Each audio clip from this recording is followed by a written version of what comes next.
کیا محبت روحوں کے بیچ بھی ہو سکتی ہے؟ کیا ایک انسان کسی جن سے نکاح کر سکتا ہے؟ یہ کہانی ہے عالیہ کی، ایک ایسی لڑکی کی جس کا دل صرف اسی شخص کے لیے دھڑکا جو اس دنیا کا حصہ نہیں تھا۔ عالیہ 23 سال کی ایک معصوم سیدھی سادی مسلم لڑکی اپنی ماں کے ساتھ ایک چھوٹی سی گلی میں رہتی تھی۔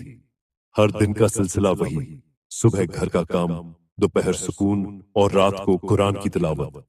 لیکن اس کے دل میں ایک خالی پن تھا، ایک ہمسفر کی تلاش جو صرف اس دنیا کا نہیں، اس کے ایمان کا بھی ساتھی ہو۔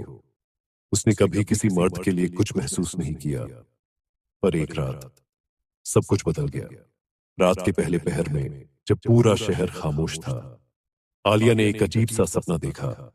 ایک روشنی سے گھرا ہوا شخص، سفید کپڑوں میں، چہرہ دھندلا، مگر اس کے پاس ایک عجیب سا صبح اٹھتے ہی عالیہ پریشان تھی۔ یہ کوئی عام سپنا نہیں تھا۔ اگلی رات پھر وہی سپنا، اور پھر تیسری رات بھی۔ ہر بار وہ شخص آتا، وہی آیت پڑھتا، اور عالیہ کا دل اس سے اور جڑتا چلا گیا۔ ایک دن اس نے اپنی ماں سے کہا، امی مجھے کچھ عجیب سپنے آتے ہیں۔ ہر رات وہی شخص۔ ماں نے کہا، بیٹی قرآن پڑھو، اللہ سے راستہ مانگو، شاید وہ تجھے کچھ دکھانا چاہتا ہے۔ اس دن عالیہ نے وہی آیت قرآن میں پڑھی، اور اس کی نشانیوں میں سے ہے کہ اس نے تمہارے لیے تمہارے ہی اندر سے جوڑے بنائے۔ عالیہ کی روح کانپ اٹھی۔ اس رات عالیہ نے سجدے میں سر رکھا اور کہا، یا اللہ، اگر یہ سپنے حق ہیں تو مجھے روشنی دکھا۔ اگر وہ شخص میرے نصیب میں ہے تو میرا دل مضبوط کر۔ اگلی رات وہ شخص پھر آیا، لیکن اس بار اس نے بولنا شروع کیا، میں انسان نہیں ہوں، میں ایک روح ہوں، جنوں میں سے، لیکن میں تم سے محبت کرتا ہوں عالیہ۔ میں تم سے نکاح کرنا چاہتا ہوں، مگر تمہاری رضا کے بنا کچھ نہیں ہوگا۔ عالیہ کا دل دھڑک اٹھا۔ اس نے دھیرے سے پوچھا، تو تم صرف رات کے وقت ہی کیوں آتے ہو؟ دن میں کہاں چلے جاتے ہو؟ وہ بولا، میں ویسا نہیں ہوں جیسا تم سمجھتی ہو، لیکن میرا دل اب صرف تمہارے لیے دھڑکتا ہے۔ عالیہ نے ایک رات فیصلہ کیا، یا اللہ، اگر یہ محبت حلال ہو سکتی ہے تو مجھے راستہ دکھا۔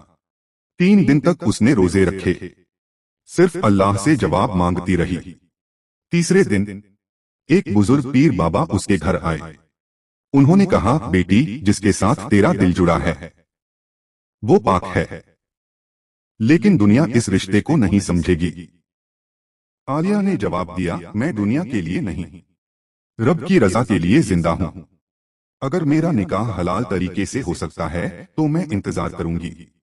اس رات عالیہ نے قرآن اپنے ہاتھوں میں اٹھایا اور سجدے میں کہا، میں اپنا دل اور اپنی رضا اس روح کو دیتی ہوں، بس تو اسے اپنی رضا سے قبول کر لے یا رب۔ اور تبھی پورے کمرے میں ایک روشنی پھیل گئی۔ کوئی آواز نہیں تھی، بس ایک روحانی سکون، جیسے فرشتے گزر رہے ہوں۔ اگلی صبح عالیہ اکیلی تھی۔